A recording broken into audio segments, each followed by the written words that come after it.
It's possible that this video right here will spurn Christian church growth more than any other tool that I've heard of.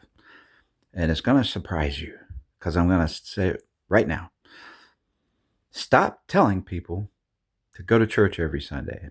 Stop asking them, where have you been? How come you weren't here last Sunday? Stop doing that. Just tell people to make them want to support the church because they support the church. They support the church function. But it is not salvation to make every single service and to be every time and to be in trouble when they don't show up, unless you're part of the choir. I mean, if you're part of the choir and they need you, or you're part of a trio especially, and they needed you for that trio.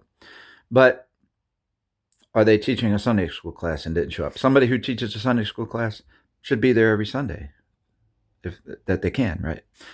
But if you're not the head teacher of a class, then it's not about their salvation, though. It's about wanting the church to survive. It's wanting the church function to survive and to promote Christ and to be there for people and to be there to worship God. You want it to be there to worship God and to bring people to God and to elevate God. The church is still going to be there. The people who are supposed to be there can be there. You act like, oh, it's also to give you freedom of speech about Jesus. They act like, okay, you haven't been to church, then you can't talk about Jesus. You can't claim to be a Christian. You're not a real Christian if you didn't go to church. Well, if you go to church and you don't make it every time, but you go to church because you like church, it's probably because you're a real Christian, right? But sometimes you don't. If the people in the church are trying to make a slave out of you, and then you don't agree on things, and they want to make a slave out of you, maybe because you talk politics and you put Jesus in politics, and they don't want you to do that because they don't think you're good enough because you didn't go every time to church and they couldn't watch every movie you made and dictate and decide what preferences you should have, and your preferences should be their preferences. And if your preferences aren't their preferences, then and you're not working when they say to work, and they're not able to watch and micromanage every move you make, then they think you're not a Christian. Who's being playing God in that? They are. They're trying to act like they're God, right? And so the thing is, that stuff happens. It exists. But I think a lot more people will go to church. A whole lot more if they know they don't have to be there, except they can only need to come when they can, right? And most of them will want to come. If you can go every time, that's great. If you can stick, and if that's what you want to do, there needs to be some people that would go every time to keep the church functioning. But there's a lot of people who have busier schedules than other people and can't be there every time, but they still want to be a part of it and don't want to be lectured about that when they come. They want to be fed. And some people will argue, you're not coming to church to be fed. You're coming to church to worship God. No, you are coming to be fed. You want to be fed. I'm not talking about food. I'm talking about spiritual encouragement through singing songs together. People want to go there and hear the songs and feel the Spirit.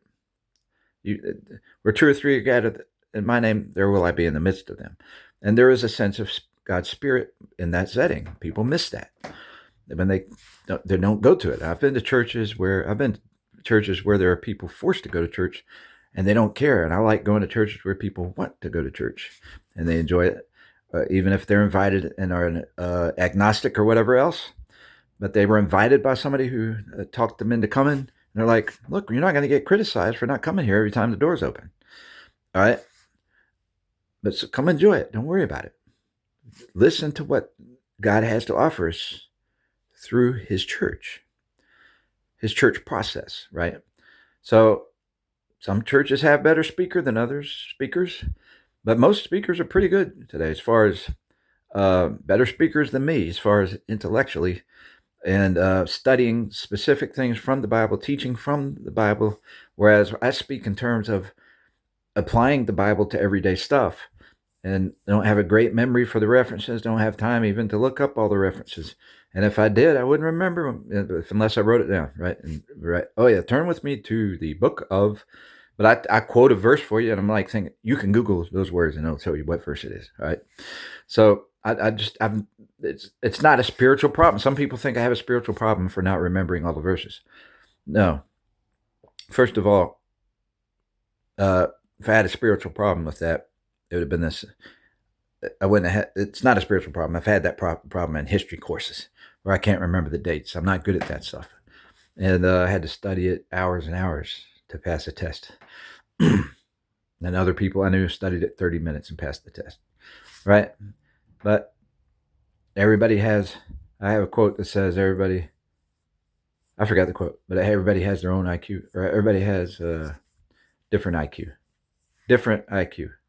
I forget the quote, but it had my IQ meaning, look, I'm looking over here, getting my IQ from him, get my IQ from him to start to come from, or let's say I'm getting my IQ from the conductor. He's cueing me when to come in. But anyway, you got a lot of IQs. And there are people I've known. I knew a man that didn't seem very smart. And I mean, the way he socialized. But he was a perfect person who had perfect, near perfect memory, maybe almost perfect memory for mathematics. And he could do, he was a fireman. That's what he did as his vocation. But he was funny. He was very sociable. But he says the same thing over and over to people. How you doing? And he'd laugh and tell a joke. He was just big at greeting people. I don't remember, I've been on trips with him before, and he was funny and had a good spirit about him. I was too young to go in deep conversation, so I don't know how he thought about different things like politics and all that.